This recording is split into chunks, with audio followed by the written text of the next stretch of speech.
이 시간 우리 한희순 선교사님 나오셔서 성도의 적 두려움이라는 제목으로 말씀 전하실 때 큰 은혜 받으시기 원합니다.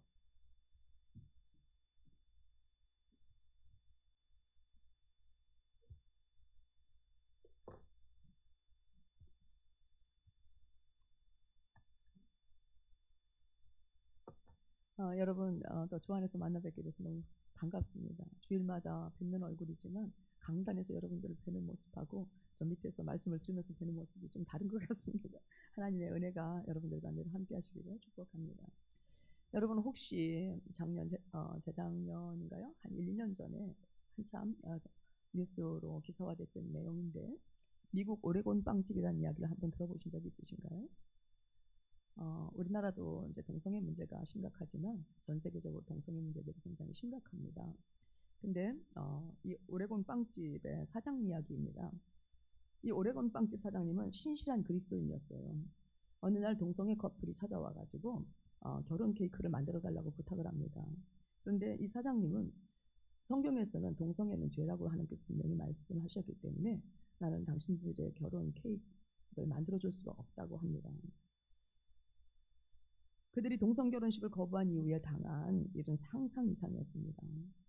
동성결혼자들은 음성 변조와 변조 전화와 이메일을 통해서 총으로 쏴 죽이겠다, 강간해버리겠다는 협박을 했습니다.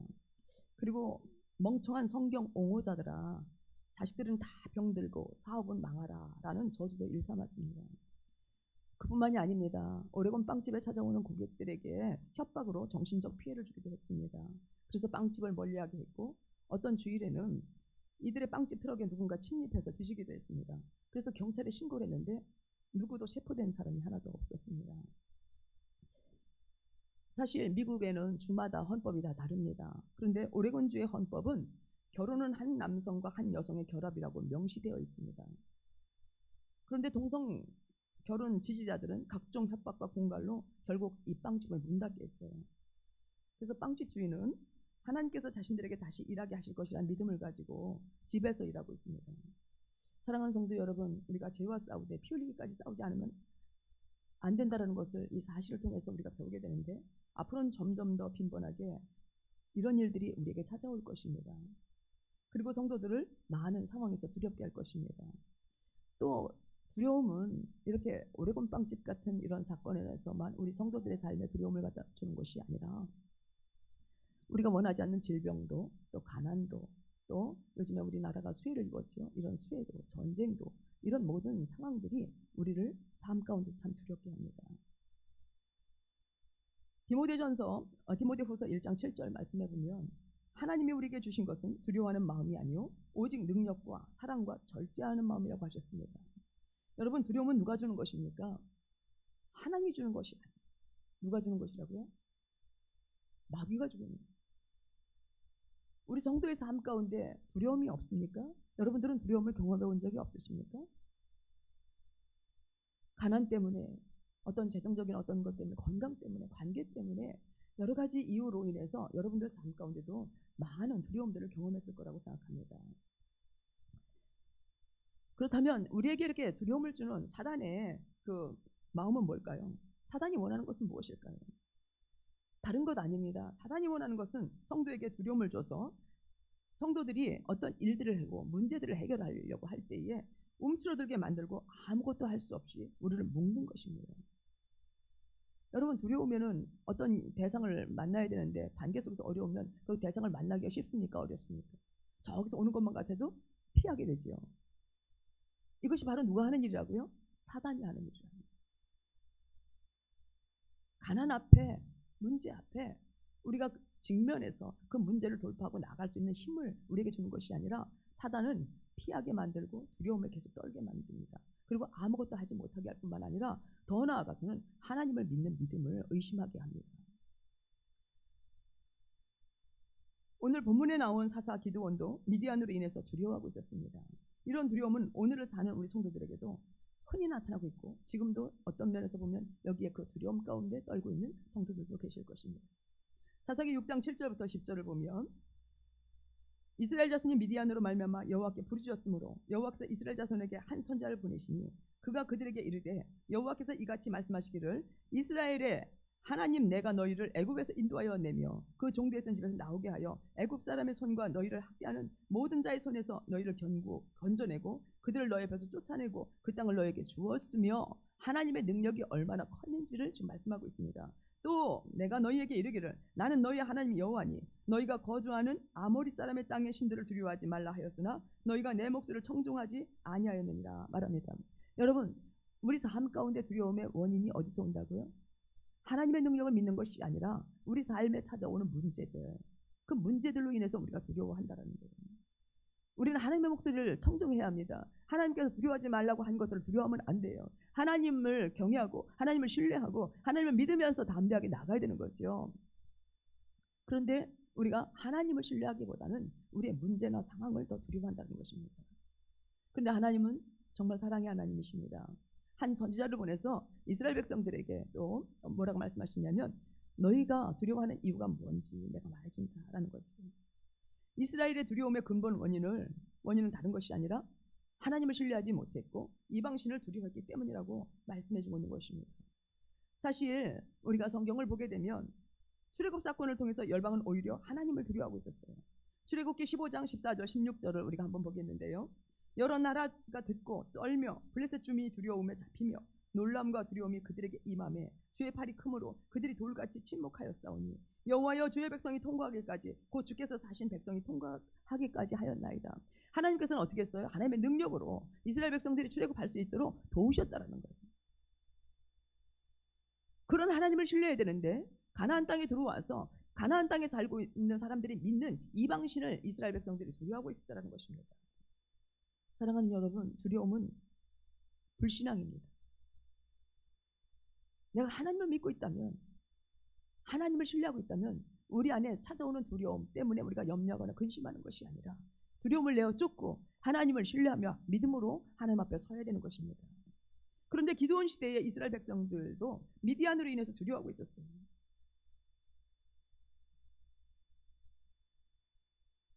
언제까지 하나님을 신뢰하지 아니하고 계속해서 이방신을 두려워하겠습니까?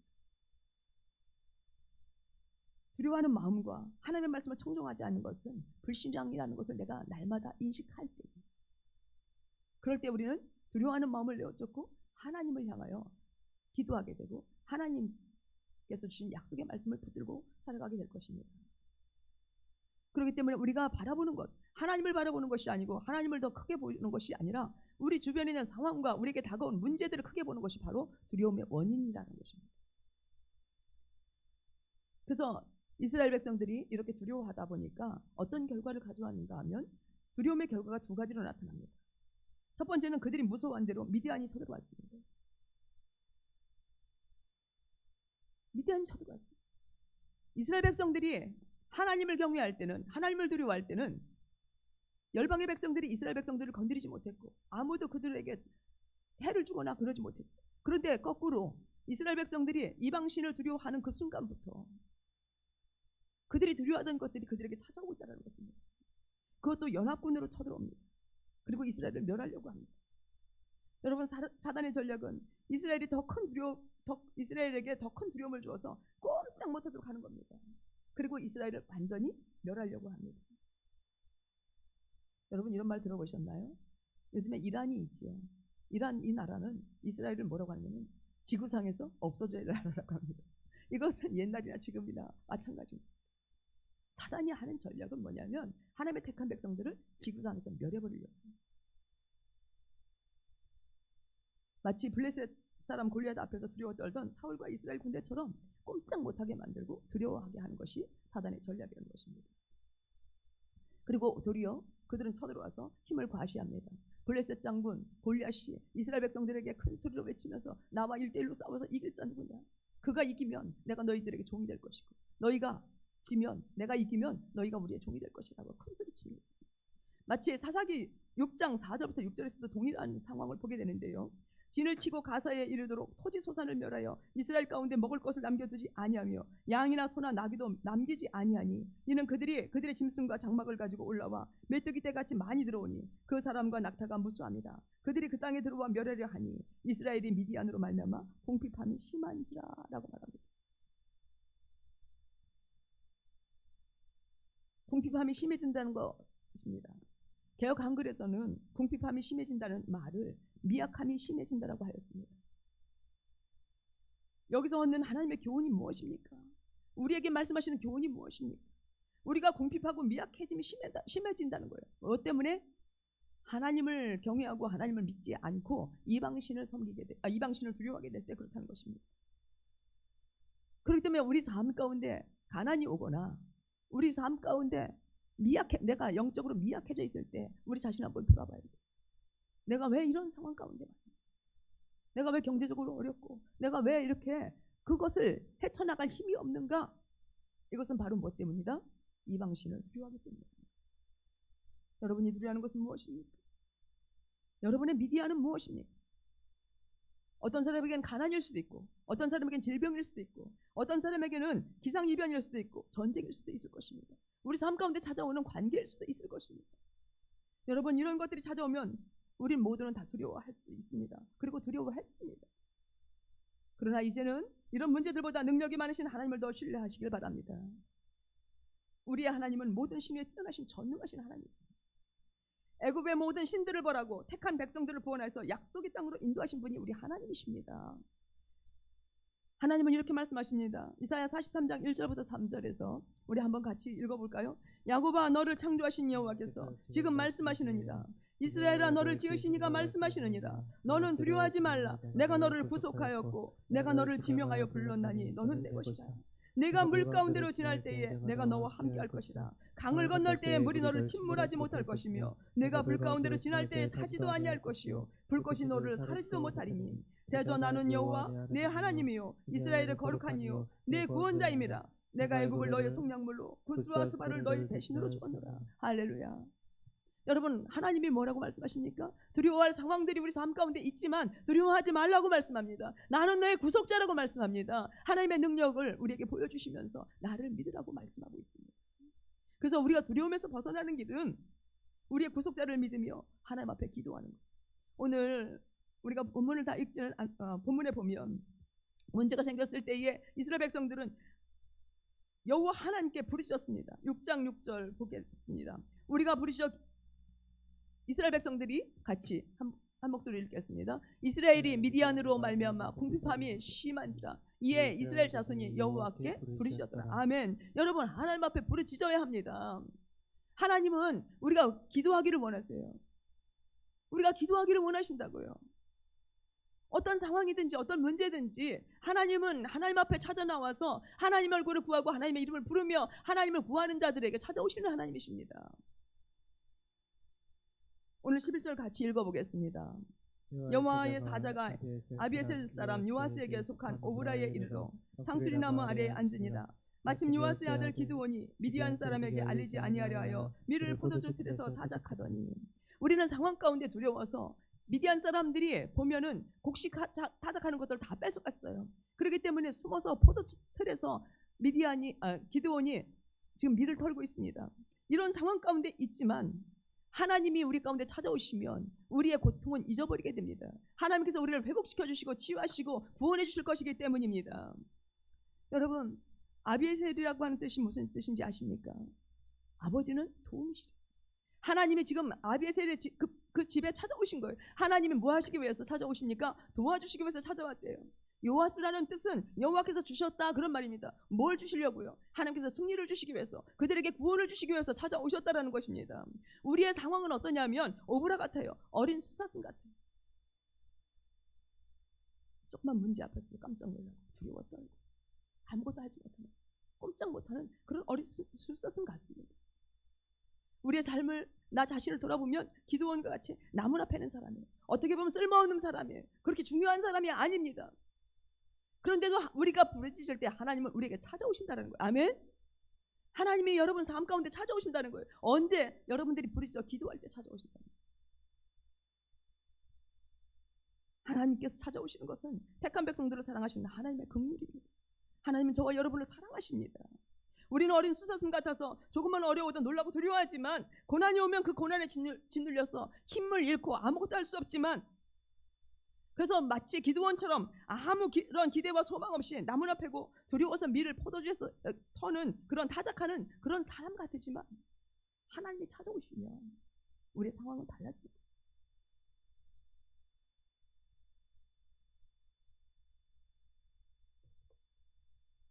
하나님이 찾아오시는 사람이 어떤 사람입니까?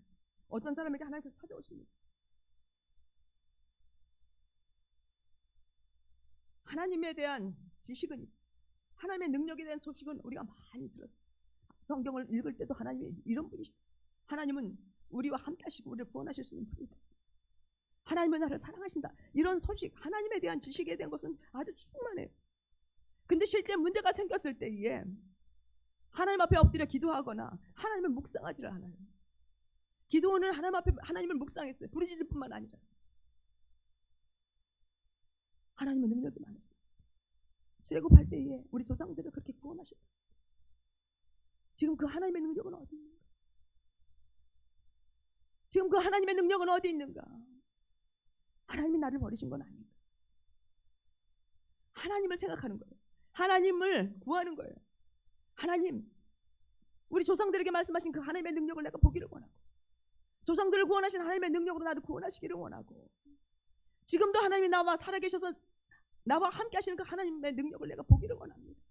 여러분, 이것이 바로 기드온이 했던 태도였어요. 하나님은 이런 사람에게 찾아오십니다. 문제가 있어도 하나님 앞에 부르짖어 기도하지도 아니하고 하나님이 어떤 분이신지에 대해서도 생각하지 않는 사람에게 찾아오는 것이 아니라 하나님을 생각하는 사람에게 찾아오는 거예요.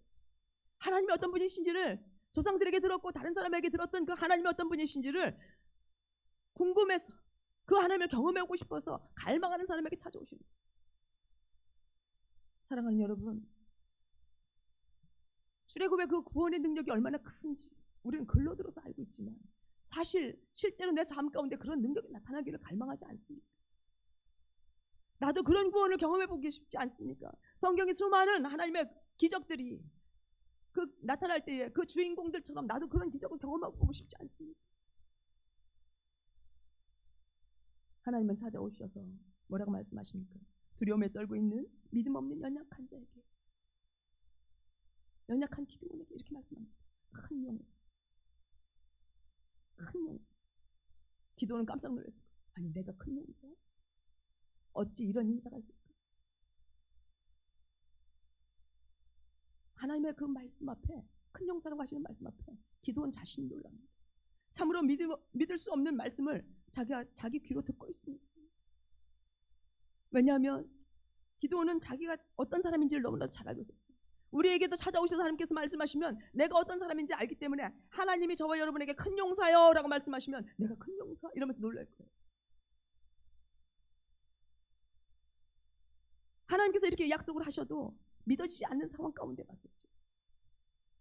하지만 하나님은 나의 과거와 현재와 미래를 아시는 분이십니다. 그리고 하나님은 나의 과거보다도 현재와 미래에 더 관심을 갖고 계신 분이라는 것을 여러분이 믿으시기를 바랍니다. 과거에 내가 낙심하고 절망한 사람이고 두려움에 떠는 사람이었을지라도 하나님은 오늘 내게 찾아오시면 하나님 때문에 내가 이제는 두려워 떠는 자가 아니라 나는 오늘부터 어떤 사람으로 큰 용사로 살아갈 수 있는 사람이다. 하나님은 저와 여러분이 큰 용사가 되기를 원하십니다. 사랑하는 여러분, 하나님이 큰 용사라고 하시면 우리는 큰 용사입니다. 하나님의 말씀은 그대로 이루어졌잖아요. 천지를 창조하실 때 말씀하시면 그대로 이루어졌잖아요. 그 하나님은 지금도 말씀하시는 하나님이고 그 하나님의 말씀은 지금도 말씀하시면 그대로 그 능력이 나타난다는 거예요. 여러분, 큰 용사이십니다. 지금까지 두려움에 떠는 자였을지라도 하나님이 말씀하셨으면 우리는 큰 용사입니다. 왜 우리가 큰 용사가 될 수 있을까요? 저와 여러분, 우리는요, 나무 패는 기드온과 같아요. 하나님의 도움 없이는 한순간도 살 수 없는 연약한 자인 것 사실입니다. 그러나 내게 하나님이 오시면 한일순인 여러분 자신뿐만이 아니라 거기에 하나님이 더해졌다는 거예요. 믿으십니까? 하나님이 더해진 거예요. 하나님이. 그래서 나 플러스 하나님이라는 거예요. 나 플러스 하나님. 여러분, 이 하나님의 약속을 믿으셔야 합니다. 그렇다면 우리는 어떻게 해요? 지금 내가 나의 모습을 바라보는 것이 아니라 하나님이 나를 보신 그 모습으로 나를 바라보며 나는 큰 용사다라고 외칠 수 있습니다. 아멘입니까? 우리 이제 옆 사람들에게 이렇게 얘기합시다. 당신은 큰 용사입니다. 네, 좀 큰 용사답게 더 큰 소리를 할까요? 당신은 더 큰 용사입니다. 네. 네. 우리는 두려움에 떠는 쫄병이 아닙니다. 쫄병이 아닙니다. 위대한 일을 할 큰 용사입니다. 아멘. 네, 하나님의 능력을 내 삶 가운데 풀어놓고 하나님의 능력을 경험하는 자가 될 것입니다. 내 크기가 아니라 하나님의 크기로 우리는 격상되었어요. 하나님의 오심으로 인하여, 하나님의 찾아오심으로 인하여. 여러분 안에 하나님 계십니까? 근데 왜 여적지 쫄병으로 살아가요? 왜 두려움에 떨고 살아요? 하나님을 믿지 않았기 때문에. 하나님 믿으십시오. 지금 하나님 내 안에 계셔요. 여러분 안에 계십니다. 자, 여러분 스스로가 나는 큰 용사다. 네, 하나님 나와 함께 계신다. 내 기도에 응답하시는 하나님이시다. 나를 찾아와서 큰 용사라고 하시는 분이시다. 예, 우리는 하나님 때문에 큰 용사가 되었습니다. 우리의 크기가 격상된 거예요. 내가 하는 모든 일은 내 수준이 아니라 이제는 누구의 수준이 되어집니까? 하나님의 수준이 되어집니다. 하나님의 수준. 미약한 내 능력으로 싸우는 것이 아니라 크신 하나님의 능력으로 이제는 우리 앞에 있는 문제와 싸울 수 있는 담대한 사람이 된 것입니다. 그러므로 여러분, 우리는 문제와 싸워야 돼요. 우리의 삶의 여러 가지 어려움으로 인한 문제는 하나님께 부르짖어 기도해야 된다고 아까 말씀을 드렸습니다. 나를 긍휼히 여기시는 하나님이 내게 찾아오셔서 나와 함께 하신다는 것을 믿고 이제 주저앉은 자리에서 일어나서 싸워 이겨야 할 일들입니다. 무엇 때문에 지금 염려하시고 두려워하십니까? 개인마다 다 다를 거예요. 근데 그 문제 앞에 하나님의 큰 용사로 일어나서 맞서 싸우시기를 축복합니다. 큰 용사라는 말은 전쟁 용어입니다. 하나님은 우리와 함께 하시면서 우리를 전쟁터로 보내십니다. 우리를 두렵게 하는 미디안에게 보내십니다. 삶의 문제 앞에 맞서도 우리를 보내시고 계십니다. 14절 말씀 같이 보겠습니다. 여호와께서 그를 향하여 이르시되 너는 가서 이 너의 힘으로 이스라엘을 미디안의 손에서 구원하라. 내가 너를 보낸 것이 아니냐. 여전히 기드온 자신은 연약한 것처럼 보이지만 하나님이 함께 하셨기 때문에 이제는 내 힘이 어떤 힘이냐? 하나님이 함께 하시는 힘이라는 거예요. 이 힘을 가지고 가서 싸우라는 거예요. 하나님이 함께 하시는 힘. 하나님께서 우리를 싸움의 자리로 보내시고 우리의 삶의 문제에서 나뿐만 아니라 내 가정, 내 공동체, 교회, 내가 살아가고 있는 민족 구원하라고 하나님께서 말씀하고 계실 것입니다. 하나님이 함께 하실 때에 이 전쟁은 내 전쟁이 아니라 누구의 전쟁이 되어집니까? 하나님의 전쟁이 되어집니다. 전쟁터로 실제로 가는 사람은 나지만 나 속에 하나님이 함께 하시기 때문에 이 전쟁은 나와 하나님이 함께 싸우는 싸움이라는 거예요. 아멘? 여러분 혼자 가는 게 아니에요. 내가 혼자 문제를 해결하려고 할 때 두렵고 내가 혼자 문제를 해결하려고 할 때 어려워서 꼼짝 못하고 낙심하고 절망하고 있지만 이제는 그것이 아니라 하나님이 나와 함께 가시기 때문에 이제는 큰 용사로 전쟁 앞에 나가서 싸울 수 있는 사람이 되어졌다는 것입니다. 여러분 하나님이 함께 하시면 우리는 백전백승할 수 있어요. 왜? 그분은 전능하시고 온 천지를 창조하시고 다스리고 통치하신 왕이시기 때문에 그렇습니다. 여러분 이런 말씀을 듣고도 스스로의 문제를 돌파하기 위해서 싸우러 나가려고 하기보다는 피하려고 하고 있습니까? 그리고 여전히 내가 싸우기보다는 하나님이 직접 해결해 주세요. 하나님이 직접 해주세요. 여러분 이러고 있습니까? 우리가 수많은 많은 기도자들이 여기에 있어요. 하나님께서 우리에게 큰 용사라고 말씀하시며 하나님이 함께 하시면 싸워서 이길 수 있다고 말씀하시지만 그 소리를 듣기보다는 하나님이 내 문제에 실제 개입하셔서 하나님이 친히 문제를 해결해 주시기를 우리 성도들이 기다리고 있어요. 그러나 여러분 오늘 기도원에게 찾아오셨던 그 하나님, 부르짖어 기도하며 찾아오시는 그 하나님을 신뢰하며 하나님과 함께 싸우시는 여러분이 되시길 축복합니다. 주저하지 말고 일어나시길 축복합니다. 하나님이 함께 하신다는 약속을 굳게 믿고 싸우러 나가야만 합니다. 너는 이 내 힘을 의지하고 하나님과 함께하는 힘을 의지하고 가서 이스라엘을 미디안에서 구원하라. 할 수 있다고 하시는 분이 누구십니까? 우리는 할 수 없어서 지금까지 주저하고 하나님 앞에 부르짖어 기도할 수밖에 없었대. 연약한 자들이죠. 이제 내가 너희와 함께한다. 내가 너와 함께한다. 하나님의 약속을 믿으시길 축복합니다. 이렇게 하나님께서 확실한 말씀을 주시는데도 우리는 기드온처럼 답하렵니까? 오늘 15절 말씀을 한번 볼까요? 같이 읽겠습니다. 그러나 기드온이 그에게 대답하되 오주여 내가 무엇으로 이스라엘을 구원하리까? 보소서 나의 집은 므낫세 중에 극히 약하고 나는 내 아버지 집에서 가장 작은 자니이다. 하나님이 문제를 직접 해결해 주는 게 아니고 하나님이 우리를 불러서 우리를 사용하시기를 원하신다는 것을 여러분 믿어야 돼요. 기도원처럼 나는 아직도 내가 우리 집에서 제일 작다, 우리 지파 중에서 가장 작다라고 주저앉아 있으면 안 된다는 거예요.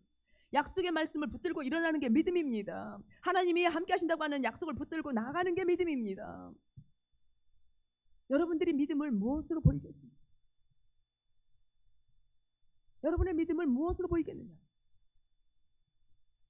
하나님이 이렇게 말씀하셨으면 내가 너희와 함께 갈 것이다, 가서 이스라엘을 미디안 손에서 구원하라라고 하나님이 약속하시고 보내셨다면 우리는 그 말씀을 믿고 나가는 게 믿음입니다. 하나님이 나의 연약함을 몰라서?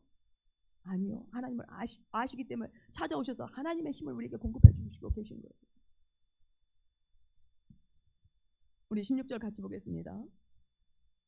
여호와께서 그에게 이르시되 내가 반드시 너와 함께하리니 네가 미디안 사람 치기를 한 사람 치듯 하리라. 할렐루야. 비록 미디안의 연합군을 치러 가지만 한 사람 치듯 하리라. 아멘. 하나님이 함께 하시면 어렵지 않다는 것입니다. 지금까지는 내가 어려워서 두려워서 싸우지 못했던 그런 문제들이 하나님이 함께 하시면 그 일이 어려운 일이 아니라 쉬운 일이라는 거예요. 여러분, 두려워하던 일이 두려워할 일이 아니라는 것을 알게 된다는 것입니다. 그렇기 때문에 하나님을 믿고 나가야 돼요. 이것은 하나님의 큰 은혜를 얻는 것입니다. 우리는 문제가 해결되어야만 하나님의 은혜라고 생각을 합니다. 하나님께서 해주셨다라고 고백하면서 하나님께 영광 돌리려고 하지. 그러나 하나님이 함께 하시는 것이 은혜입니다. 아멘. 두려움 때문에 힘들어하는 일이 쉽게 되는 것이 은혜입니다. 할 수 없어서 갈 수 없어서 좌절하고 낭망하고 피하려고 했던 그 문제 앞에 담대히 설 수 있는 것이 하나님의 은혜라고요. 하나님이 우리의 문제를 해결해서 나뿐만 아니라 가정을 구원하고 공동체를 구원하고 나라와 민족을 구원하도록 하시는 것이 하나님의 은혜라는 것입니다. 사명을 이루어 마침내 하나님께 영광 돌리게 하는 것이 하나님의 은혜라는 거예요. 그렇기 때문에 여러분, 하나님의 함께 하심을 믿으시고 하나님이 여러분 각 사람들에게 삶의 문제뿐만 아니라 교회 문제, 공동체의 문제, 나라와 민족의 문제를 놓고 담대히 문제 앞에 나가서 싸우시기를 축복합니다.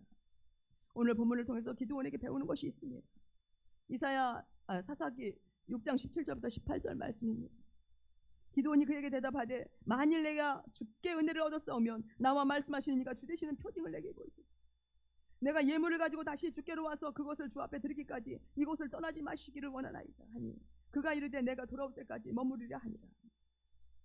여러분, 기드온이 하나님께서 함께 하신다는 이야기를 듣고 믿음이 없었을까요? 아직도 믿음이 안 생겼을까요? 물론 나는 아직도 작은 자입니다, 내 지파 중에 작은 자입니다라고 했지만 이제 기드온의 마음은 그렇지 않았습니다. 기드온은 하나님의 임재를 경험하고 하나님의 약속을 받았습니다. 용기를 얻었고 부르심에 순종하기로 결단했습니다. 그럼에도 자기와 말씀하시니가 주되심을 확신하고 싶어 했어요. 왜 그랬을까요? 첫째는 하나님의 약속과 받은 사명이 너무 크기 때문입니다. 기드온은 자기 지파와 자기 집에서도 가장 작은 어린 수사슴 같은 자신에게 하나님께서 찾아오셨어요. 그리고 큰 용사라고 말씀해 주셨어요. 그리고 반드시 내가 너와 함께 할 것이다. 그러니까 미디안에서 이스라엘을 구원하라고 사명을 주셨기 때문입니다. 여러분, 사명을 받았기 때문에 그 사명이 자기가 감당할 것보다도 자기의 힘이나 자기의 능력보다도 더 큰 사명이기 때문에 다시 한번 하나님 앞에 표징을 구하고 있는 거예요. 그런데 하나님께서 그 표징을 하나님께서 허락하시지 않습니까? 두 번째, 기드온이 왜 이렇게 표징을 구했습니까? 그것은 자신의 리더십 때문이었습니다. 미디안과 전쟁을 하려면 자기 혼자 나가서 싸울 수 없지요. 물론 하나님이 함께 하시기 때문에 하나님의 능력으로 싸울 수 있습니다. 그러나 이 전쟁을 하는 데 있어서 지파들을 불러야 했어요. 다른 지파들을 불러야 했습니다. 그래서 함께 전쟁에 나가야 했습니다. 그런데 기드온이 다른 지파들을 부를 때에 그들이 기드온의 말을 듣고 전쟁에 함께 참여할 수 있느냐라는 거예요.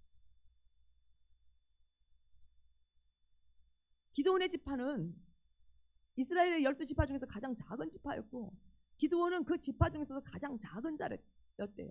그것도 자기 집에서 가장 작은 자. 이 가장 작은 자를 믿고 이스라엘의 지파의 연합군들이 모여서 전쟁에 나가겠습니까? 우리 삶 가운데도, 우리 상황 가운데도 우리가 약하면, 우리가 연약한 것으로 사람들에게 보여지면 내가 이거 하자 저거 합시다 라고 사람들을 불러오면 나를 따라올 사람이 몇 사람이나 있을까? 기드온은 그래서 하나님의 표징을 보였던 거예요. 하나님이 주되심을 확인할 때까지 하나님 앞에 표적을 보였습니다. 그런데 하나님은 그의 중심을 아시고 그에게 흔쾌히 기도원의 청을 들어주고 계신 것을 우리는 볼 수 있습니다. 네가 돌아올 때까지 내가 떠나지 않고 기다리겠다.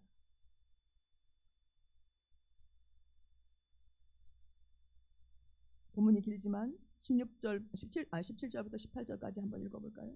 내가 예물을 가지고 다시 주께로 와서 그것을 주 앞에 드리기까지 이곳을 떠나지 마시기를 원하나이다 하니 그가 이르되 내가 너 돌아올 때까지 머무리라 하시고 기드온이 가서 염소 새끼 하나를 준비하고 가루 한 에바로 무교병을 만들고 고기를 소쿠리에 담고 국을 양푼에 담아 상수리나무 아래 그에게로 가져다가 드리매 하나님의 사자가 그에게 이르되 고기와 무교병을 가져다가 이 바위 위에 놓고 국을 부으라 하니 기드온이 그대로 하니라. 여호와의 사자가 손에 잡은 지팡이 끝을 내밀어 고기와 무교병에 대니 불이 바위에서 나와 고기와 무교병을 살랐고 여호와의 사자는 떠나서 보이지 아니한지라. 여러분, 이 첫 번째 표징을 통해서 하나님은 기드온에게 믿음을 주셨습니다. 그리고 그 아비 집에 있는 바알의 단과 아세라상을 찍어버리라고 하십니다. 그리고 내 하나님 여호와를 위하여 한 단을 쌓고 내가 찍은 아세라 나무로 번제를 드리라고 하십니다. 하나님이 함께 하신다고 하는 표적을 보여주시고 이제 이스라엘의 진짜 문제가 무엇인지를 하나님께서 보여주시고 그것을 찍어버리라고 말씀합니다. 여러분, 우리는 불신앙의 견고한 성을 찍어버려야 돼요. 아멘. 여러분을 두렵게 하는 것, 여러분의 삶 가운데 찾아와서 여러분을 힘들게 하고 낙심하고 좌절케 하는 이 두려운 성, 이 불신앙의 견고한 성을 찍어버려야만 합니다. 아멘. 그리고 그곳에 오히려 하나님 앞에, 그곳에다가 하나님 앞에 예배를 드려요. 믿음으로 찍는 거예요. 요즘에 이제 제가 기도하면서 북한 구원에 대해서 이제 저희가 지난 이렇게 7월 달부터 컨퍼런스를 계속 해봤습니다. 네, 많은 분들이 때가 이제 얼마 남지 않았다고 얘기를 합니다. 요즘에 이렇게 뉴스에서 나오는 것만 봐도 지금 우리나라에서 주사파 쪽에 속한 사람들의 행한 일들, 그동안에 했던 일들이 다 지금 드러나고 있지 않습니까? 그래서 윤 대통령이 그런 것들을 다 지금 사정하고 있는 것을 보게 되는데 얼마 전부터 기도하는데 하나님께서 그런 마음을 주세요. 도끼가 이미 나무 뿌리에 놓여져 있다.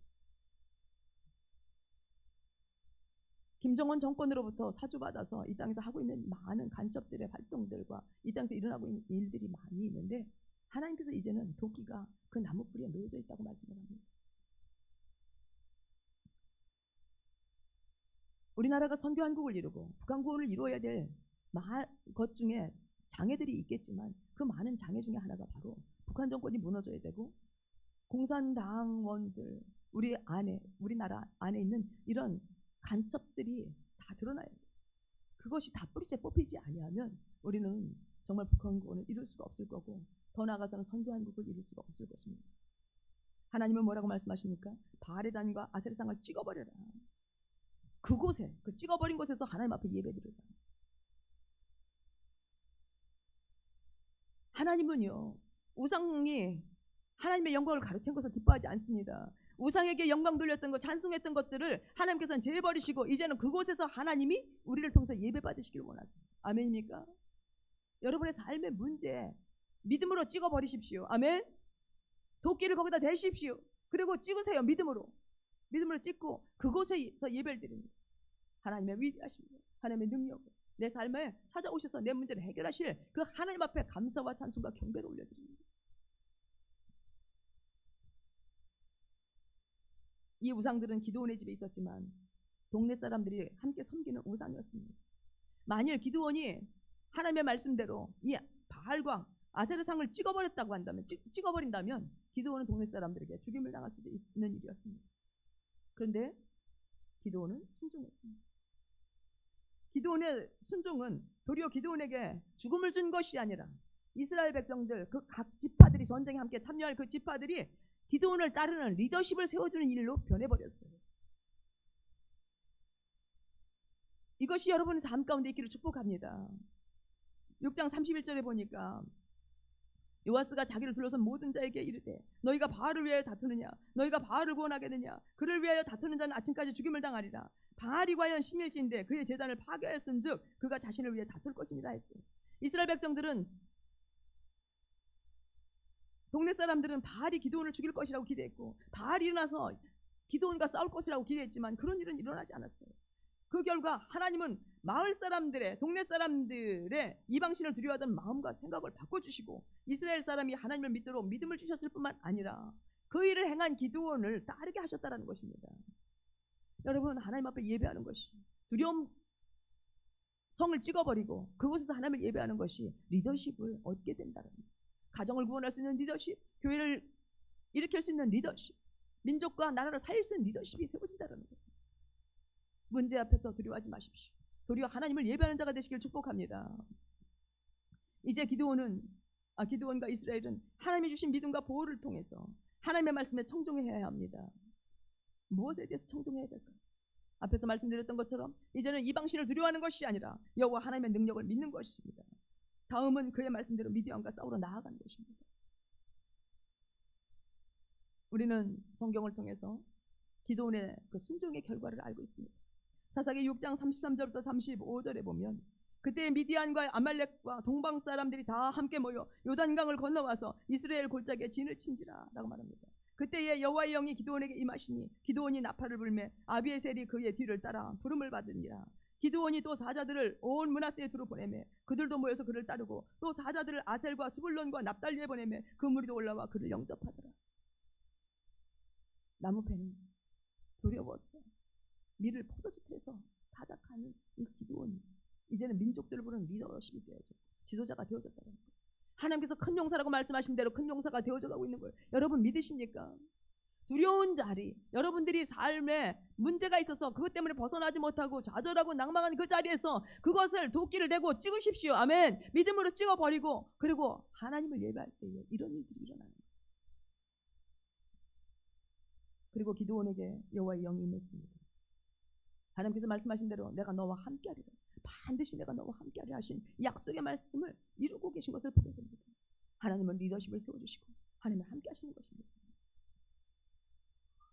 또 기드온이 순종했더니 어떤 일이 일어났습니까? 첫째는 리더십이 세워졌고 두 번째는 전쟁에서의 승리입니다. 우리가 전쟁을 하든 크든 작든 전쟁은 뭐예요? 싸워서 이겨야 됩니다. 우리가 지는 전쟁 할 수는 없지 않습니까? 믿음으로 싸워서 이겨야 돼요. 하나님이 나와 함께 하신다는 거 믿고 이겨야 됩니다. 그리고 전쟁에 맞붙어 나가서 싸워서 이겨야 되는 거예요. 여러분 우리는 지는 자로 하나님 앞에 부름받은 자가 아니에요.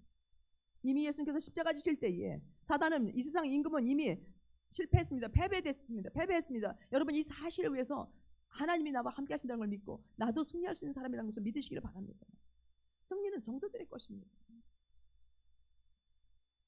사사기 7장 19절부터 23절에 보면 기드온과 그와 함께한 100명이 이경 초에 진영 근처에 이른즉 변병에 체번할 때라 나팔을 불며 손에 가졌던 항아리를 부수니라. 세대가 나팔을 불며 항아리를 부수고 왼손에 횃불을 들고 오른손에 나팔을 들어 불며 외쳐 이르되 여호와와 기드온의 칼이다 하고 각기 제자리에 서서 그 진영을 에워싸매 그 온 진영 군사들이 뛰고 부르짖으며 도망하였는데 300명이 나팔을 불 때에 여호와께서 그 온 진영에서 친구끼리 칼로 치게 하심으로 적군이 도망하여 스레라의 벳시다에 이르고 또 답밭에 가까운 아벨 무홀라의 경계에 이르렀으며 여러분 싸워서 승리를 얻었어요. 하나님의 약속의 말씀은 여호와의 칼입니다. 아멘. 하나님이 우리를 큰 용사라고 말씀하셨으면 우리는 여호와의 칼을 가진 거예요. 아멘. 내가 너와 함께 하겠다고 말씀하셨으면 그 약속의 말씀이 내 안에 있는 한 나는 여호와의 칼을 가진 거예요. 내 싸움이 아니라 이제는 하나님의 싸움이고 하나님이 그 칼을 드시고 여호와의 칼을 치실 거예요. 내 칼은 약하고 부족해서 맞서 싸울 수 없는 칼이었지만 하나님의 칼이 높이 들려졌고 하나님께서 우리의 삶의 문제를 내리치실 거라는 거예요. 아멘. 여러분 이것을 믿으시길 바랍니다. 그래서 여호와의 칼이요 기드온의 칼이요 라고 말합니다. 여러분 어떻게 해서 기드온의 칼이 됩니까? 하나님은 말씀하셨고 하나님은 함께 하신다고 말씀하셔서 하나님은 원래 칼이시고 원래 능력이 많으시기 때문에 하나님이 친히 싸워서 승리하실 수 있는 분이지만 하나님이 나와 함께 하셨기 때문에 하나님의 약속이 내 안에 있기 때문에 하나님께서 나를 큰 용사라고 말씀하셨고 내가 너와 반드시 함께 할 것이다. 미디안 사람 치기를 한 사람 치듯 하게 하리라고 하신 약속의 말씀이 내 안에 주어졌고 내가 그 말씀을 믿을 때 그 칼은 내 칼이 되어지는 거예요. 아멘. 그래서 하나님 여호와의 칼이요 기드온의 칼이요. 여러분 우리는 하나님이 나와 함께 하신다는 이 믿음, 여호와의 칼을 내가 쥐었다고 하는 이 믿음 안에 약속의 말씀을 붙들고 나가서 우리의 문제를 향하여 칼을 내리치는 거예요. 아멘. 이것이 바로 성령의 검을 든 거예요. 진리의 검을 들은 거예요. 에베소서 6장에서 6장 10절 이후에서 영적 전쟁에 대해서 얘기하지 않습니까? 성령의 검을 드는 것이 어떤 것입니까? 하나님의 약속의 말씀이 나한테 주어졌을 때에 그 말씀대로 내가 선포하는 것이 여호와의 칼이라는 거예요. 내가 그것을 믿어질 때 그 칼이 내 칼이 되어진다는 거예요. 믿음으로 싸우는 거예요. 우리는 말씀으로 싸우는 거예요. 하나님의 말씀 없이는 우리는 이길 수 있는 자가 아무도 없습니다.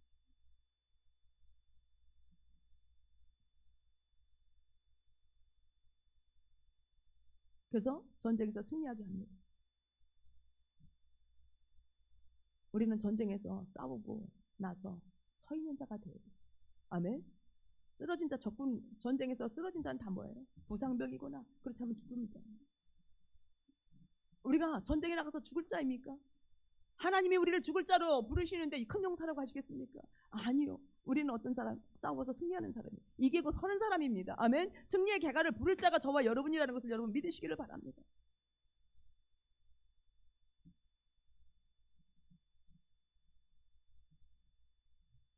기드온이 전쟁에 나가기 전에 이제 군사들을 자기 지파들을 다 불러 모았어요. 그리고 하나님 앞에 표징을 또 구해요. 여러분들이 잘 아시는 양털 표징이죠. 또 믿음이 아직도 안 주어져서 또 하나님 앞에 표징을 구할까요? 아니요.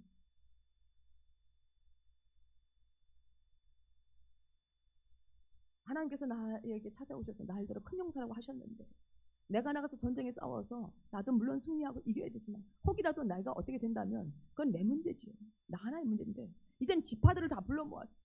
하나님 이 전쟁에서 우리가 지면 이 지파들이 다 죽습니다. 진정한 리더는 어떨까요? 자신뿐만 아니라 자신을 어떻게 되더라도 내가 데리고 있는 내 밑에 있는 부하들은 살리려고 하는 것이 지도자의 진정한 마음이지. 민족을 살리려고 하는 것이 진짜 지도자의 마음이지. 기드온은 이 민족을 살려야 돼.